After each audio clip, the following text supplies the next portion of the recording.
happening, gang? It's your boy Retro back again with another reaction video. Yeah.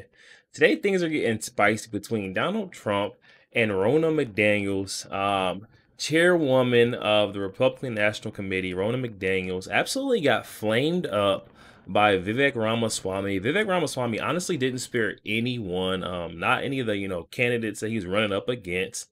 Or the chairwoman of the Republican National Committee, Ronna Mcdaniel. He came after her too, saying that she's only in her seat because of nepotism. He would give up his time to let her come up there and announce her resignation from her seat to let someone who actually wants to serve the party sit in that spot. You know what I mean? So I feel like Trump, is in a position where if he, is elected, he has to get rid of her first. A lot of people are saying that and pointing the finger and saying, Vivek is right. She should not be in that spot. She doesn't deserve it. And it's only tearing the party down. Let's to get in this one and check out exactly what's going on there. Everyone's calling for Trump to fire Ronna Mcdaniels. We're going to hop straight into it, guys. Make sure you guys hit that like button for me. Before we get into it, guys, hit that like button. It don't cost a thing. Hit that like button, guys, and hit that subscribe button if you haven't already done so. We're on the road to the truth. Hop aboard for the journey. Let's get into it, y'all. Joining me now is Ronna Mcdaniel, chairwoman of the Republican National Committee. Chairwoman Mcdaniel, welcome back to Meet the Press. Thank you for being here. Thank you for having me. Great to be with you. Really appreciate it. Let's talk about Tuesday night. Let's talk big picture. Republicans say that they had a tough night on Tuesday, obviously losses in Ohio, Virginia, Kentucky. What do you say to Republicans who say you bear some responsibility for that and you're not the right person for this moment? Well, I'm proud of the RNC, and I stand by what the RNC is doing. And some people don't understand what we do. We're a turnout machine, and actually it's going to look like more Republicans turned out in Virginia than Democrats.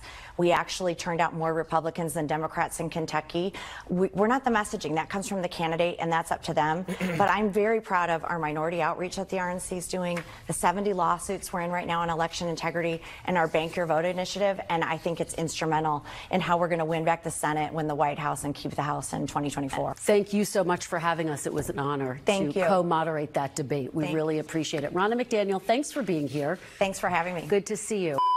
She's done, gang. It looks like Ronna Mcdaniel's disastrous stint as chairman of the RNC is coming to an end. It does appear that the utterly insufferable loser, Ronna Mcdaniel, is about to get the boot. It's being widely reported that President Trump's advisors are strongly urging him to fire Ronna Mcdaniel, demand her resignation, in view of her demonstrable incompetency when it comes to winning elections. An incompetence that was dramatically called out over the weekend by Vivek Ramaswamy and the single-digit midget debate. Check it out. Swamy, let me turn to you. Please make your case. Why should you be the nominee and not the former president? I think there's something deeper going on in the Republican Party here, and I am upset about what happened last night. We've become a party of losers at the end of the day. It was a cancer to the Republican establishment. Let's speak the truth. I mean, since Ronna Mcdaniel took over as chairwoman of the RNC in 2017, we have lost 2018, 2020, 2022, no red wave that never came. We got trounced last night in 2023. And I think that we have to have accountability in our party. For that matter, Ron, if you want to come on stage tonight, you want to look the GOP voters in the eye and tell them you resign, I will yield my time to you. And frankly, look, the people there cheering for losing in the Republican Party.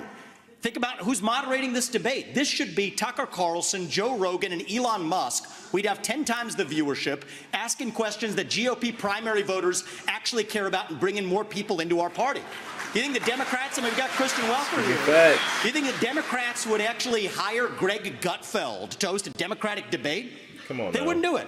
Now, I'm sure you all saw that before. It was brilliant. Vivek was he was really the only one on the stage who was actually speaking to Republican voters, right? Everybody else was speaking to their fledgling donors. Vivek said exactly what we'd all like to say. Ronna McDaniel is a loser.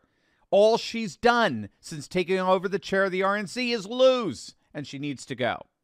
Now, if you don't know, Vivek has followed up that call for a resignation with a website, fireronna.com. It's an online petition to gather signatures to force her out. I think it's brilliant.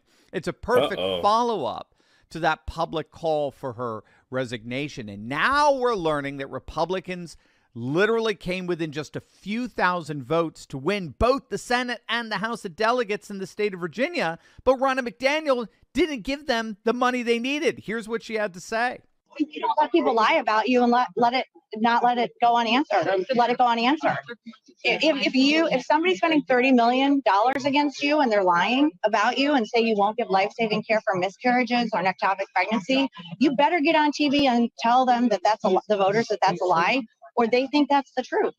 And our candidates have got to do this. You can walk and chew gum at the same time. You can go and say, this is where I stand, the Democrats are lying, and now let's talk about crime, schools, border, fentanyl, and national security. I just want to clarify one quick thing, though. The RNC had no involvement in these elections in Virginia per Governor Youngkin's request? We were told in the summer they didn't need us, that they had all the money and they were good. So that was the conversation. Thanks for your time. Yeah, and just one problem with that, Republican activist Scott Pressler said it's actually the case that McDaniel refused to help. The Republican Party of Virginia absolutely requested money from the RNC. Of course they did, but they were rejected. I mean, think about it, gang. Who would turn down free money from the RNC? Who would say, oh, no, we're good, please, keep your cash. I mean, it's preposterous, but that's precisely what this establishment shill, their controlled lackey, Ronna Mcdaniel, she called, wants you to believe. You can hear her over and over again blaming others, blaming the candidates for her own failures, sticking it to you, the voter. After the disappointing midterms, J.D. Vance explained several reasons why voters loyal to Trump don't necessarily extend that loyalty to Republicans in general. And given the likes of Ronna Mcdaniel and the shenanigans we see on a daily basis from Republicans, particularly in the McConnell-infested Senate, who can blame them? But what J.D. Vance highlighted for us was that there was a rising populist vote, the vote that's thoroughly pro-Trump.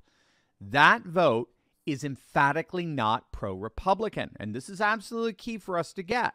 With McDonnell at the helm, Republicans are learning the hard way that Trump's base is not the Republicans' base. Just because Trump wins a state or a county does not mean that a Republican is going to win that state or county. I mean, look at this from Ohio, a state that Trump won twice by 10 points. Biden is beating DeSantis.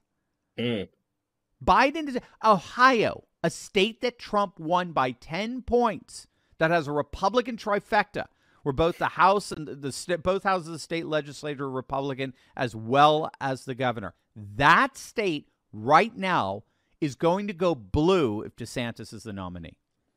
Trump's base is not the Republicans' base, and this is precisely where we see Ronna Mcdaniel's failure.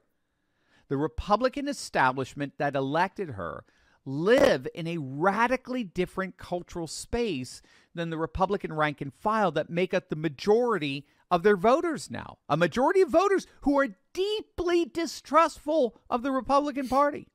Remember, Trump transformed the GOP into a majoritarian working class party. The states where presidential elections are now decided, states like Georgia, Wisconsin, Iowa, Ohio, Pennsylvania, Arizona, Michigan, they're all working class voter states. And no one commands the trust and loyalty of the working class like Trump.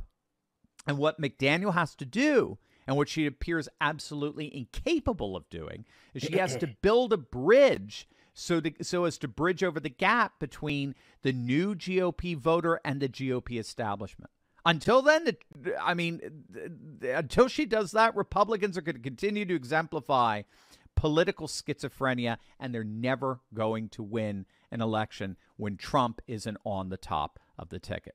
They're going to have to completely turn their backs on the rhinos and their pro-open borders, pro-war establishment if they want to initiate Trump's base as their own. That's the single major task for the chairman of the RNC. And Ronna Mcdaniel has proven time and time again she ain't up to the challenge. Yo, there we have it, guys. Coming from my boy, Dr. Steve Turley. Definitely go show him some love. I'm going to leave the original link to the video down in the description box below for you guys to check out. For those of you who would like to see the original video.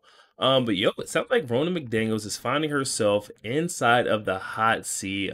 She's got this false perception that she's got, Trump's base, Trump's fan base, just because she's a Republican, but that's not how things are going. It seems like she stands for, establishment, views, and there's a new GOP that is Trump's base, and it's not the same thing. Trump stands for getting rid of these rhino and establishment figures. And until that happens, not Trump, but Ronna McDaniels will never be able to align or get the Trump fan base behind her. And honestly, it sounds like Ronna better watch her back, because they're getting petitions started up, to get rid of Ronna. Only a couple thousand signatures short of removing her from the seat. They really don't like to see, her abusing her spot. Vivek literally laid it out and shined a light on the nepotism that is Ronna McDaniels. She doesn't deserve to be in that seat. And because of the way she got this seat and how she was voted in, she's running the Republican National Committee into the ground. It's sad to see, she doesn't cherish her seat as much as someone who earned the seat would.